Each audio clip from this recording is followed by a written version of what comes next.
NASCAR champion Kyle Busch, his family revealing he died from severe pneumonia that then progressed into sepsis. There are moments in sports that stop everything. Not just the game, not just the season, but everything. The noise goes quiet. The phones stop buzzing. People sit down wherever they are and just process. The death of Kyle Busch was one of those moments. And in the hours and days that followed, it was Dale Earnhardt Jr. who stepped forward and said the things that nobody else could say, in a way that nobody else could say them. Because Dale and Kyle were not just two famous NASCAR drivers who happened to exist in the same era. Their relationship was complicated, layered, and honestly one of the most fascinating chapters in modern racing history. Which is exactly why, when Dale finally spoke, the entire racing world stopped and listened. What he revealed about Kyle's final days, their private conversations, and the plans they had made together painted a picture that most fans had never seen before. A picture that made the loss feel even heavier than it already did. This is the full story of what Dale Earnhardt Jr. revealed, what it meant, and why Kyle Busch's final chapter deserves to be told with the honesty and care it demands. To understand why Dale Earnhardt Jr.'s tribute hit so differently than all the others, you first have to understand what these two men were to each other for the better part of a decade. Because calling it a rivalry almost undersells it. From roughly 2005 through 2017, Dale Earnhardt Jr. and Kyle Busch had one of the most publicly contentious relationships in the entire NASCAR garage. It was not the kind of rivalry that stays politely on the racetrack and then disappears in the infield. It spilled into interviews, into media sessions, into social media, and into the kind of slow-burning mutual frustration that fans on both sides absolutely loved to pour fuel on. The tension had multiple origins, but one of the most significant came in the form of a business decision that was entirely out of both drivers' hands. When Rick Hendrick released Kyle Busch from Hendrick Motorsports following the 2007 season, the primary reason was to clear a roster spot for Dale Earnhardt Jr., who was making a highly publicized move from Dale Earnhardt Incorporated. Kyle was young, enormously talented, and had just put together some genuinely impressive runs in Cup competition. Being pushed out to make room for another driver, regardless of who that driver was or what commercial logic supported the decision, is not the kind of thing a competitive person simply forgets. Kyle landed at Joe Gibbs Racing, where he would go on to win 2 Cup Series championships and become one of the greatest drivers of his generation. But the circumstances of his departure from Hendrick never fully faded from the background of their relationship. On the track, their interactions over the years produced the kind of moments that race fans replay endlessly. The 2007 Richmond incident alone generated weeks of commentary and debate. There were bumps, there were pointed comments in press conferences, and there were enough sidelong glances captured on television to fill a highlight reel. The fan bases on both sides treated their rivalry like a badge of honor, and for a long stretch of time, Dale and Kyle seemed content to let that narrative live. But rivalries are interesting things. The most honest ones, the ones that come from genuine competition between genuinely excellent people, often carry more mutual respect than either party is willing to publicly admit while they are still in the middle of them. When NASCAR officially confirmed Kyle Busch's passing on May 21st, tributes began arriving almost immediately from every corner of the sport. Former teammates, current rivals, team owners, sponsors, broadcasters, and fans all contributed to an outpouring that stretched across every platform and every medium. Most of those tributes followed a familiar pattern. They celebrated Kyle's championships, his record-setting win totals, his intensity, and his unmistakable presence in the garage. Dale Earnhardt Jr.'s tribute did not follow that pattern. What Dale posted was not a celebration of statistics or a rehearsed acknowledgement of talent. It was a personal account. A specific, detailed, emotionally honest account of a relationship that had traveled a remarkable distance over the years, written by a man who clearly understood that the moment called for something more than formality. Dale acknowledged directly that he and Kyle had what he described as a challenging relationship for a significant portion of their careers. He did not soften it or reframe it or pretend the friction had not existed. He named it honestly, which in itself was a meaningful act. But the core of what Dale revealed was not about the difficult years. It was about what came after them. According to Dale, it was Kyle who made the first move toward reconciliation. Not in a dramatic, public way, and not with any kind of announcement attached to it. Kyle simply walked up to Dale one day and started a conversation. The subject, at least initially, was relatively neutral ground, how each of them managed and operated their respective racing teams. It was a professional conversation between two men who had genuine knowledge and experience to share with each other. But it was also something more than that. It was an invitation. A signal that Kyle was interested in moving the relationship to a different place. That first conversation became more conversations. The tension that had characterized so many of their public interactions began to dissolve, replaced by something that Dale described with evident warmth.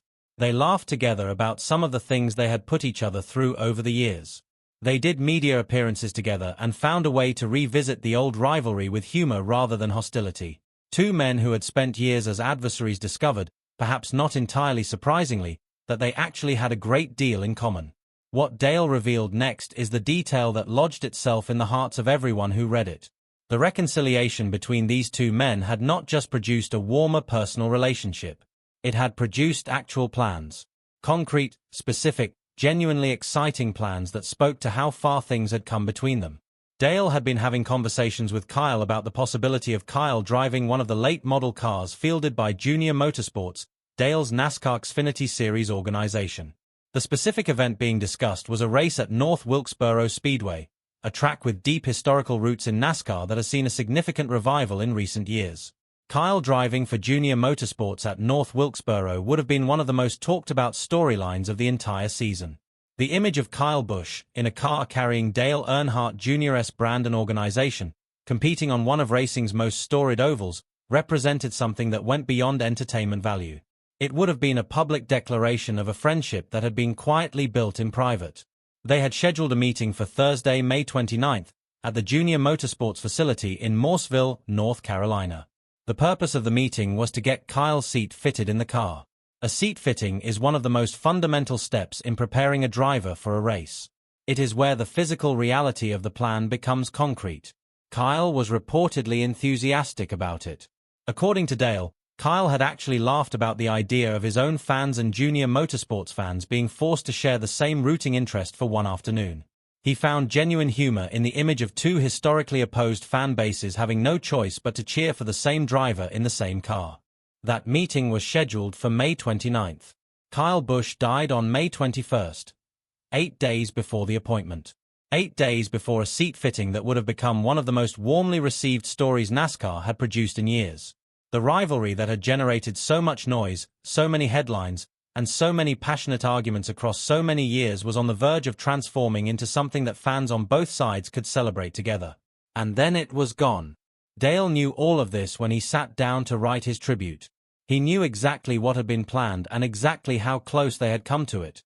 And he chose to share it, not to dramatize the tragedy, but because the truth of what Kyle had done, reaching across old divisions and building something new, deserved to be known.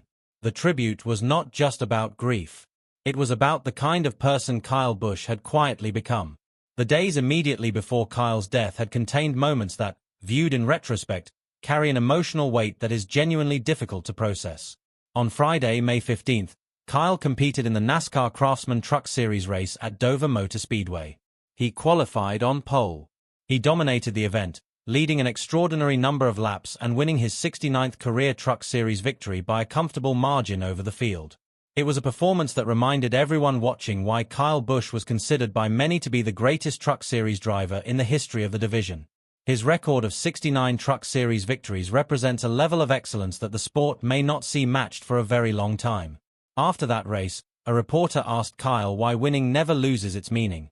His answer, delivered with a relaxed smile in a post-race interview, was the kind of response that takes on completely different weight when you know what comes next. Kyle said something along the lines of cherishing every victory because you never know when the last one will be. He made the same observation a second time in the same press session. At the time, it read as the reflections of a driver who had spent a couple of difficult years in cup competition and was simply expressing genuine gratitude for success when it came. Experienced observers of the sport know that drivers say things like this regularly. It is part of the language of competition. But context transforms language. And when those words are heard now, knowing that the race at Dover was in fact his last victory ever, the simplicity of what he said becomes something else entirely. On Monday, May 18th, Kyle's son Brexton turned 11 years old. Kyle posted on Instagram, sharing photographs that documented Brexton growing up around racetracks and celebrating moments of joy. His words about his son were proud and affectionate and specific in the way that only a parent writing about their own child can be. Samantha Busch posted her own tribute to Brexton that same day, writing about watching him become the person he was turning into. Neither of them knew, as they marked that birthday, that they were 3 days away from a loss that would change their family's life permanently. Those posts still exist. They are still there to be read. Words written in happiness that now exist in an entirely different emotional context. On Tuesday, May 19th, Kyle took Brexton to the grand opening of an Andretti indoor karting facility in Durham, North Carolina. Mario Andretti, one of the most celebrated figures in motorsport history, was present for the occasion. People who were at the event later described seeing Kyle and Brexton together, present with each other, laughing, engaged, doing exactly what a father and son are supposed to do on a Tuesday afternoon. One person who was there described specifically not wanting to interrupt them because the moment between father and son felt too genuine to disturb. Andretti later showed reporters a video on his phone of Kyle smiling and shaking his hand at that event. He called it one of the great shocks of his life when he learned what happened the following day. Tuesday evening, Kyle sent a text message to NASCAR CEO Steve O'Donnell. The subject of the text was a question about whether NASCAR might consider implementing an over 40 rule that would allow Kyle to compete in all Truck Series races the following season. It was a forward-looking message. A message from a man making plans, thinking about next year, strategizing about how to maximize the remaining chapters of a career he intended to continue building. O'Donnell shared in the days following Kyle's death that the NASCAR office had actually discussed the idea internally and agreed it was worth pursuing. That internal discussion happened while Kyle was at the GM Technical Center in Concord, approximately 30 minutes away, where the situation that would end his life was already unfolding. The decision Dale Earnhardt Jr. made to speak as openly and specifically as he did in the aftermath of Kyle's death was not an accident of emotion.